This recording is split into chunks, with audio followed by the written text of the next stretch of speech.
Welcome back to the Beer Junkies. Today we are going to be covering all things brewing water. Since it makes up between 94 to 96% of our beer, we do want our brewing water to be of the best quality. So I'm going to walk you through what potential brewing water sources we want to use and what we don't want to use, what water hardness is and how it impacts the beer, some certain ions we want to look out for, and what ions we do want in the beer. And then we're going to finish with how to optimize that water profile to get to the point where you want it to be. So let's get started with the water source and what we're looking for with that. You can get your brewing water from a number of different places. It can be the municipal supply, it can be well water, it can be from gallon jugs at the store, but regardless of where you get it from, it needs to be potable. What that means is it needs to be microbiologically free of pathogens, it needs to be clear and colorless, it needs to be odorless and tasteless, it needs to have as close to a neutral pH as possible, which is about around 7. You don't want it to be too acidic or too basic. And also, you want it to be free from heavy metal ions. So again, you can get it from anywhere, but it has to be potable. The most common source is the municipal supply, which its benefit is that you are almost basically guaranteed to be using potable water. But they do change the composition of it throughout the year, so you will need to check that composition to maintain accuracy. And they do have chlorine in it that we will have to remove for reasons that I will explain later on down the line. But again, regardless of where you get your water from, it has to be potable. Once you determine your brewing water source, you are going to want to get it analyzed so you can see the baseline ionic composition of that brewing water. There are a number of different resources that can do this for you. The one that was recommended to me was Ward Labs, which I did like because they have a specific test for brewers, which measures the ions that I'm going to mention later on. But when you get that report back, you're going to see a measurement of total hardness, which is typically measured in parts per million or milligrams per liter of calcium carbonate. And hardness is basically just how many minerals are in that water. But that hardness is split up into temporary and permanent hardness. Permanent hardness consists of the sulfates, chlorides, and nitrates of calcium and magnesium, and it cannot be removed by boiling. If you want to remove these ions, you're going to have to do either ion exchange, which is water softening systems, or use a reverse osmosis filtration system. And these ions typically lower the pH of that water. Temporary hardness consists of the carbonate and bicarbonate salts of calcium and magnesium, and it can be removed by boiling. And these ions typically raise the pH of that brewing water. As a reminder from the mashing video, we want to keep that mash pH in check. So these two hardness levels do matter to us because we don't want too much permanent hardness in a low pH, which can lead to low bitterness extraction and a harsh mineral-like flavor.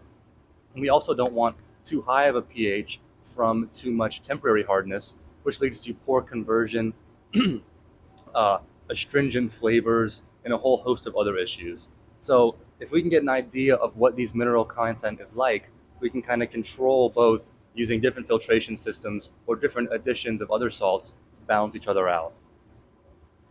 As I mentioned earlier, hardness is reported as milligrams per liter of calcium carbonate. If you have less than 80 milligrams per liter of calcium carbonate, you have soft water or a low mineral content. And if you have greater than 150 milligrams per liter of calcium carbonate, you have hard water or a high mineral content. A quick test at home to see if you have soft or hard water is just by washing your hands with soap. If you can get a really good lather, you have soft water because the minerals in hard water will break down the soap bubbles. So if you can't get a good lather with your soap, then you have hard water.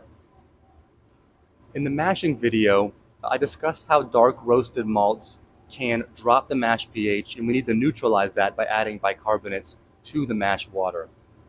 So that is in part due to an effect called residual alkalinity.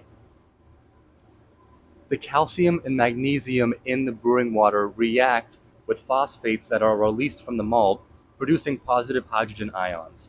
These hydrogen ions react with bicarbonates to produce carbonic acid, which dissociates into carbon dioxide and water. Once the bicarbonates are all gone, there's nothing to neutralize those positive hydrogen ions, so the mash pH will fall. If there are enough bicarbonate ions in the mash water, then they will neutralize all of the positive hydrogen ions, preventing a pH drop. If there are extra bicarbonate ions, that is what's referred to as a positive residual alkalinity. If there are not enough bicarbonate ions, then that is a negative residual alkalinity, which results in a pH drop. When we are using those dark roasted grains, they are more acidic than the lighter malts.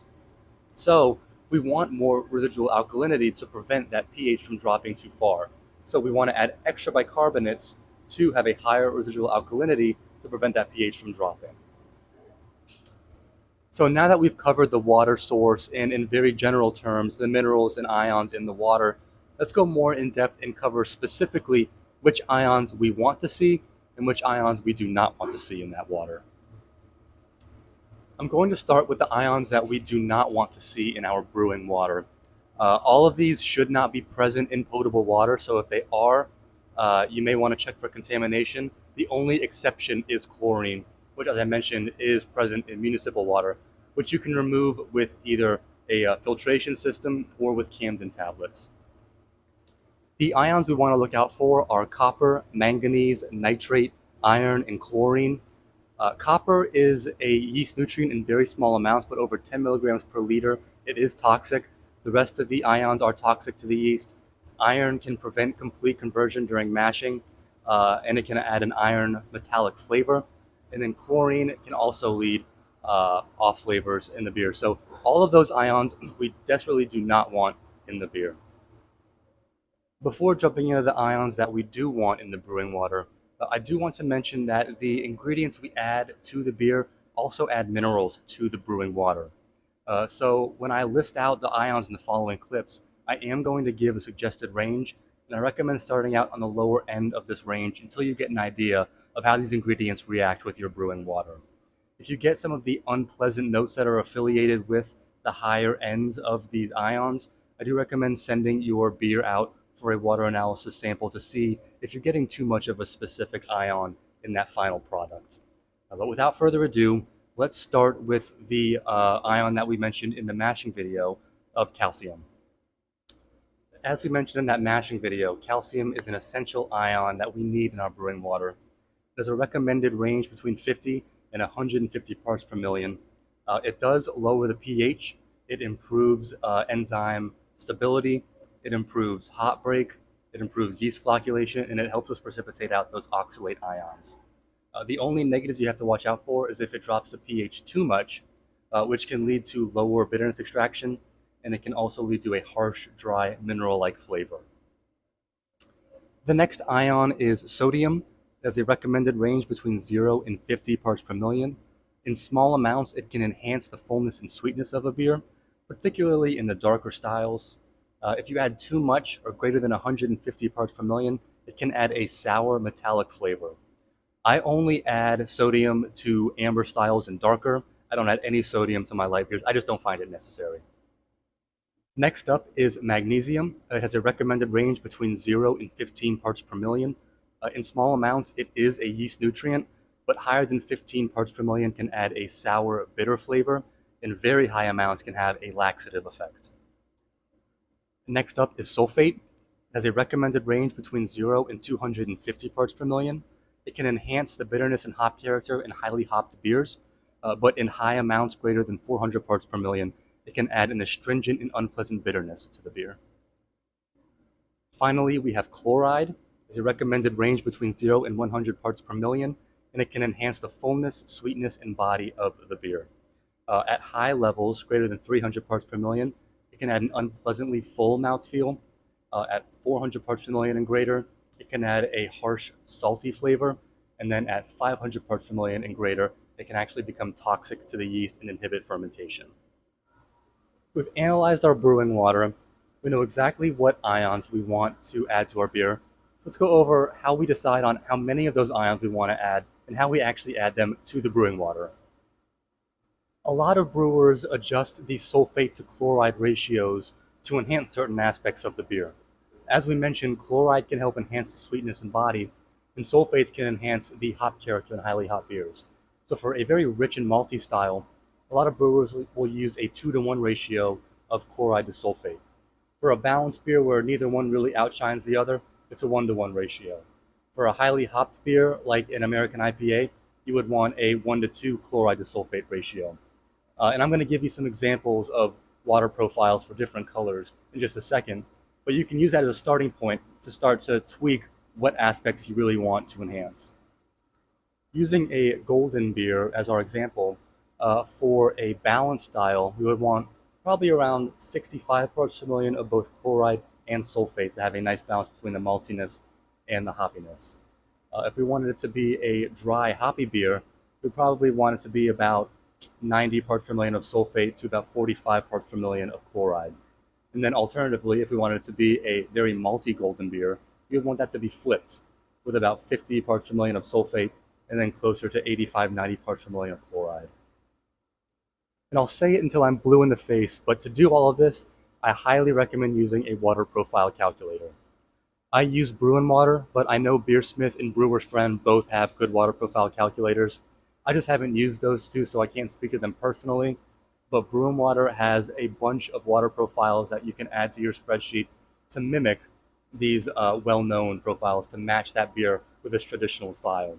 It also has all the salt I'm about to mention in there, so that you can update that salt concentration to see in real time the adjusted parts per million for your water profile. Again, I will recommend this till the day I die. Use a water profile calculator. So there are a couple of very common salts that are added to the brewing water to get the concentrations that we want. So I'm going to read down the list. I tried to memorize them, but I just couldn't do it. Calcium chloride adds calcium and sulfate.